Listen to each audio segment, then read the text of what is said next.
All right, so I don't have any prepared narrative today, but I do have video clips. This week I taught the childrens, my kids, how to download video clips and, truncate them. All right, so let's look at the first video. The theme this week was supposed to be hyperbole. Let's get it started. No, you heard that we had, I think, good phone call. It was normal. We spoke about many things, and so I think, and you read it, that nobody pushed me. Yes. In other words, no pressure. President Trump. Because you know what? There was no pressure. And you know there was, and by the way, you know there was no pressure. All you have to do is see it, what went on the call. But you know that. All right, so here we have the president of Ukraine saying that the phone call that got Donald Trump in trouble in the first place, which supposedly was a phone call about pressuring the Ukrainian president to dig up dirt on the Bidens.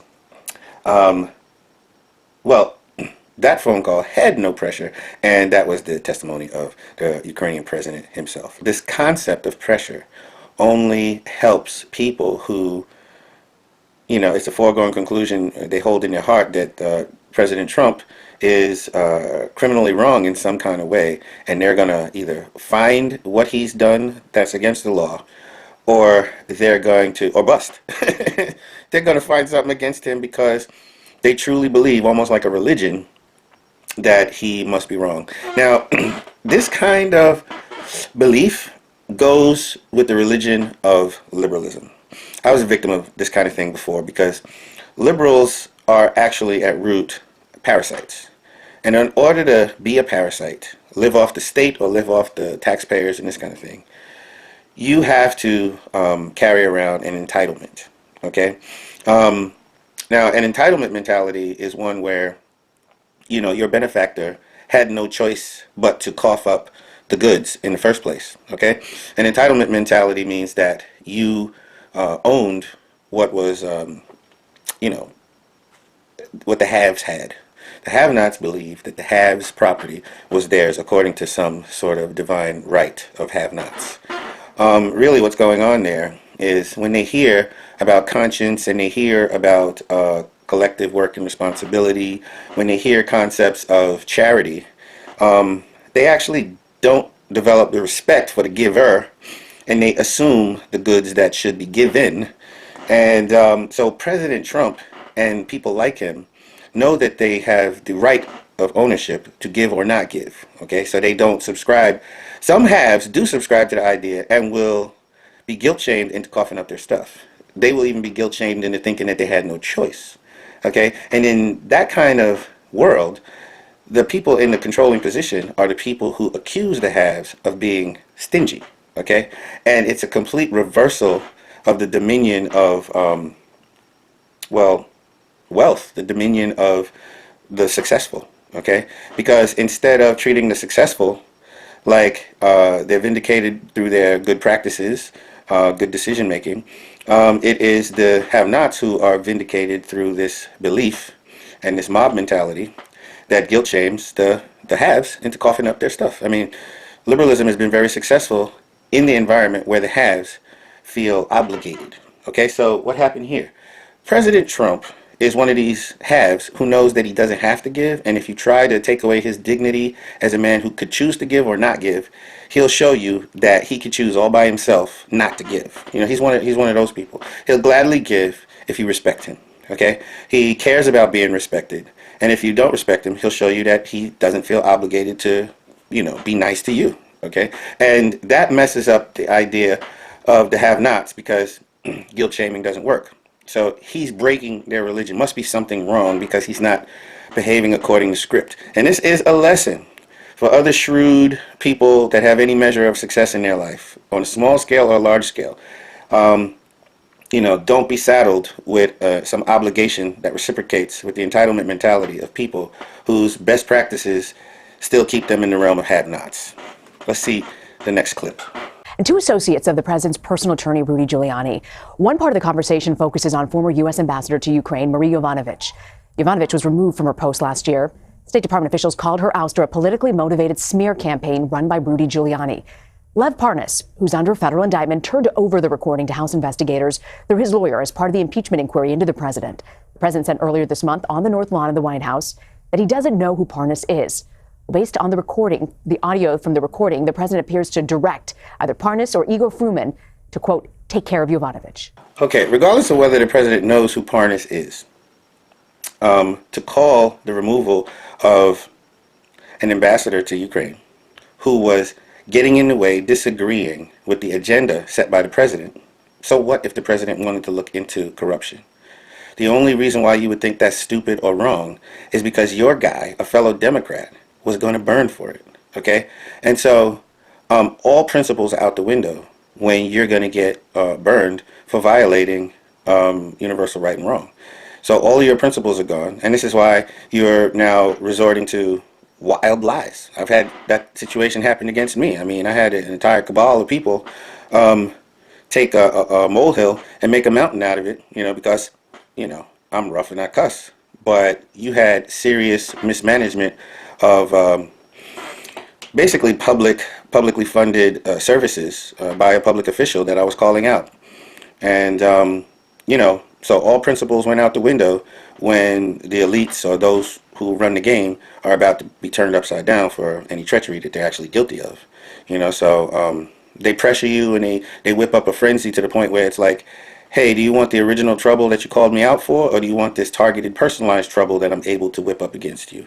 And a lot of people break under that. Me personally, if they had the ability to refrain from involving my children, I probably would have kept pressing the issue, but they didn't. They didn't have the dignity or the love of principle to refrain from involving my family and children. So it would seem in their minds that they won that one because, I stopped pressing the issue. But, history will judge them because basically I gave my testimony of that situation.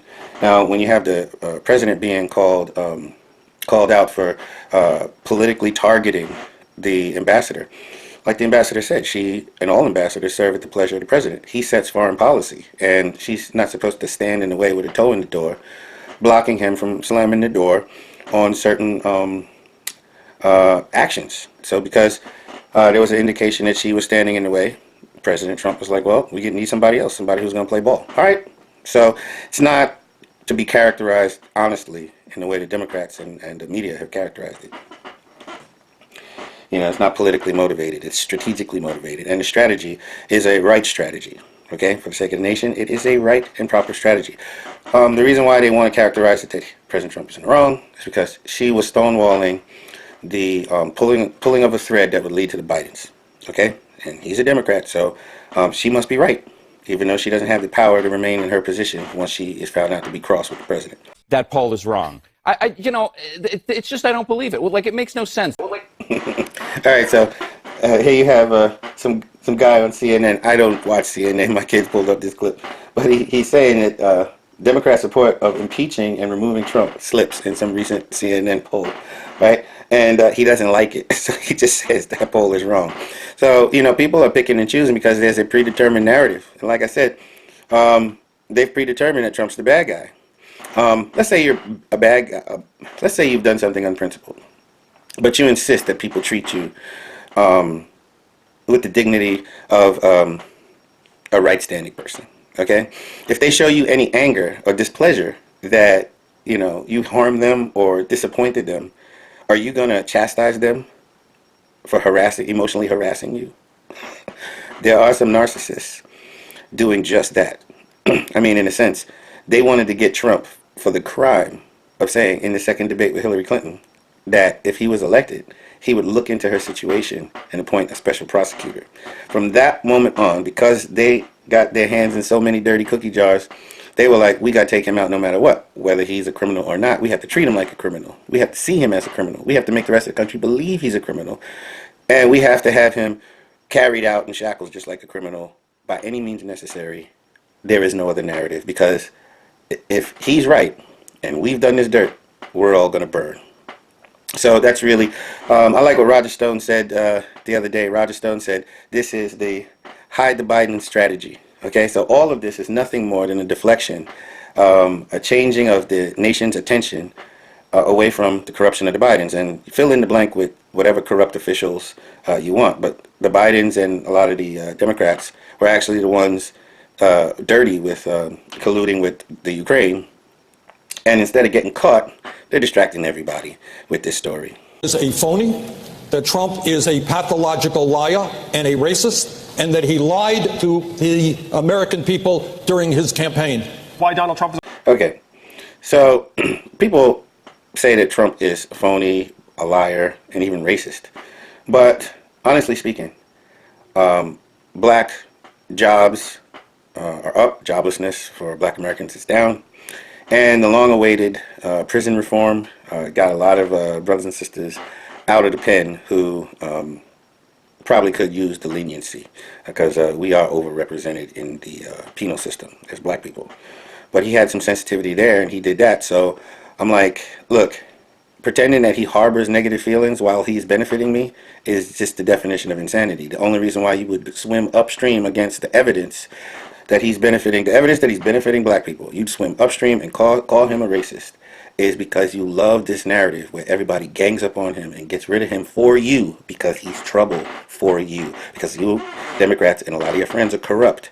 And he genuinely doesn't like it, and he hasn't taken any of your bait where you normally would neutralize the quest to find out the truth behind your actions. He doesn't take any of that bait. So you form this hope-filled narrative that the people will get rid of him by believing your lies about him. And in the interest of doing that, you make up that he's a liar, and you make up that he's a racist. But I'm black, and I can tell the man is not a racist. No more racist than the average white guy who, has limited exposure to black people. I would never meet a white man and think just because he's not familiar enough with black people, automatically he must be a racist. No, he grew up in his culture. He's very familiar with that and not so exposed to my culture. That doesn't make him a racist. The only people that can escape the racism label, people who are 100% exposed to all cultures, that's ridiculous. That is absolutely ridiculous. For what is the greatest national security threat to the United States? It's Donald Trump. What does he do? So Donald Trump is trying to close the border. He pulled our guys out of Iraq. He acted swift and took out Soleimani, the general that was doing all the covert planning against the U.S. troops and interests in the Middle East. So why is he a national security threat? You already said that he was giving Russia access through collusion. He's a puppet for Russia. That turned out to be wrong. Why can't you give up the narrative when your own claims are turning out wrong? What the hell is wrong with you? Democrats, what's wrong with you? I know what's wrong with you. Talk about that later. If we turn towards socialism, we run the risk of helping to re-elect the worst president in American history. Okay. On the one hand, he's right that socialism sucks. So implementing it will make there will be a backlash against those who promote socialism. And you will want to re-elect Donald Trump, someone who is into Americanism. And Americanism runs counter to socialism because we hold these truths to be self-evident, that all men are created equal. Okay? And the pursuit of happiness stands in this country as the inalienable right.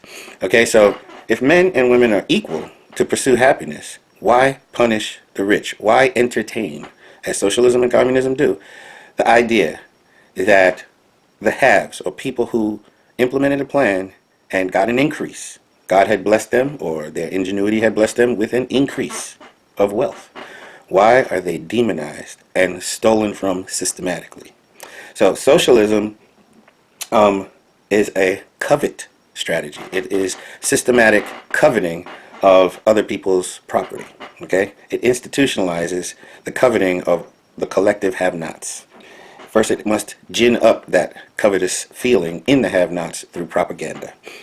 All right, so this guy's smart enough to recognize that there'll be a backlash against it because the common man kind of knows at some point that socialism doesn't work. It sucks. Your taxes go up. The government's in your business more. It's not the land of the free where you're treated as everybody else. Okay, but then he says Donald Trump is the worst president. So, stock market is up. Jobs are up.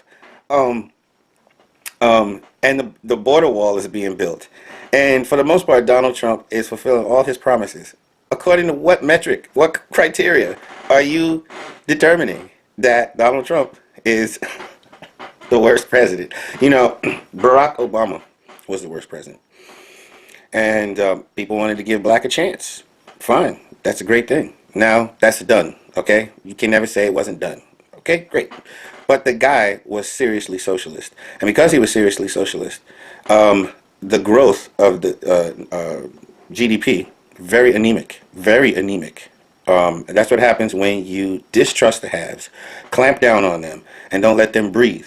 They can't invest in any ingenious ideas, which usually take new wings of their organizations where they have to hire new people. No, it's anemic because you scare the shit out of the haves, the businesses. You overregulate them.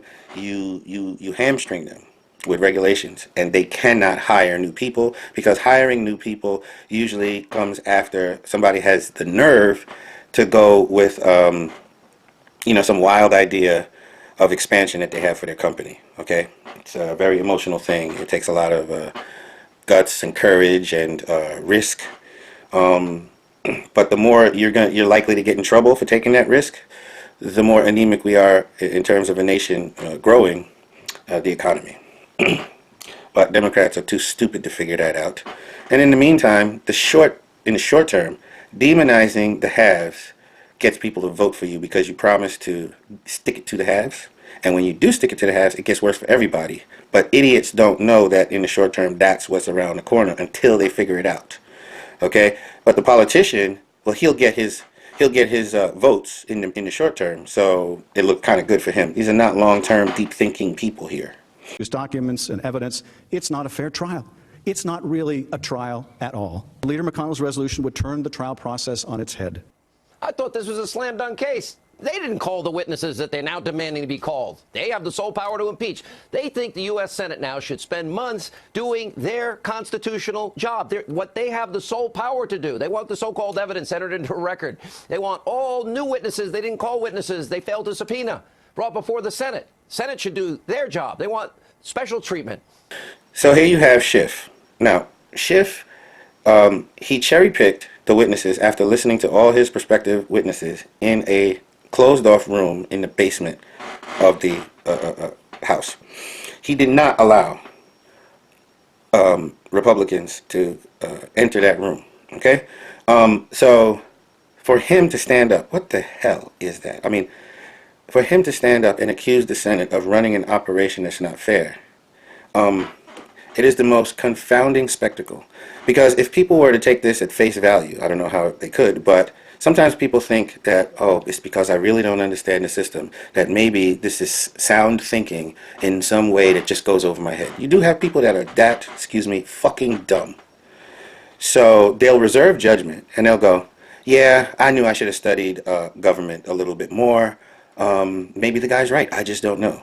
There's your voter, Democrat. So Adam Schiff gets up there and he acts like what he had done was fair, right? The media doesn't ask him to rectify the disparity between his behavior when he was running things over at the House and his behavior when he's chastising the Senate now. He's chastising the Senate, telling them that they're not running a fair deal. Well, duh. The Senate is run by Republicans. At this time, this particular Congress. Okay, and this particular Congress is run by Democrats over in the House, right? So when the Democrats get to do what they want, they do real dirty. And the media acts like, oh, that wasn't so dirty. The Republicans are doing something fair, but this fairness is not benefiting the Democrats. So the Democrats are going to saddle them, causing them to have to dig out of an accusation that somehow they were being fair to explain themselves. Why is it the media will saddle Republicans with the burden to explain themselves, but did not saddle the Democrats with the burden to explain the crazy way that they ran the House hearings? The Adam Schiff here told Republican House members that they couldn't ask the witnesses certain questions. He informed the witnesses not to answer certain questions. Now, why is this? Because in that bunker, they figured that they would mine these people for certain sound bites and stick to a certain narrative. If we stick to those sound bites, we can generate a narrative. Well, they don't want anybody to see that they're actually doctoring up the story, so it's closed. This is obvious. And then they put it on show in front of the cameras. And as soon as common sense wants to ask a common sense question that destroys the narrative, well, Adam Schiff just tells the witness, don't answer that. That's all that was going on. That's highly unfair. Okay? They're breathing life into a narrative, and that's all they're interested in. Because this narrative is a big lie, and they need the masses to believe a big lie. This is one big PR manipulation. All right, so anyway, this is what we got. This is the hyperbole and a little bit about the reason for the hyperbole. On the spiritual side, you know, there was Cain and there was Abel. You know why Cain killed Abel? You know why the Democrats are politically killing people, character assassinating people? Why, you know, I've even been character assassinated? Every time I dealt with someone like that, it was because they were so powerful in their own mind that they thought they could get away with anything. And, you know, when Cain slew his brother, he thought that he could get away with it. And in a sense, he did, because he vanquished his brother. And he enjoyed the fact that his brother wasn't there anymore. But Cain went forward in fear for his life. And, you know, what we have inherited from that fallen situation is a world that we all don't like, a world where treachery is rewarded. We live in the world of Cain, and many of us say we don't like it. But if you can't recognize Cain behavior in and amongst yourselves, it's like the boat that you won't take to salvation. You know, if you had to turn inward and say, yes, I'm coveting the haves. Yes, I'm plotting against the haves. I'm plotting against innocence. I'm plotting against the righteous. But I think I can get away with it. Well, you're actually the person who is making the world that all your brothers and sisters hate. And the reason you go to the next world, the spirit world, is everything's out in the open. All your deeds are stamped on your spiritual body, and people can look at it. And so people are going to see that you basically sat on the burgeoning liberation of millions and sometimes billions of people. And they're going to get you for that. Their anger will be like lightning. Because in that next world, there's no body to stop you. There's no physical body. Thoughts are like lightning. So their wrath will be felt by you just like that. And God, even over there, is still a God that upholds the freedom of people. And people, because of their own earthly lives, are getting freely what they basically deserve. If you hurt humanity, that's a large portion of people right there. That's it, the entirety of humanity. So imagine having the entirety of humanity kind of looking at you like you're not one of us. Where are you going to go in that world? You're going to go to the shadows where other narcissists are hiding. And then you're going to prey on each other. So, all right. Talk to you later.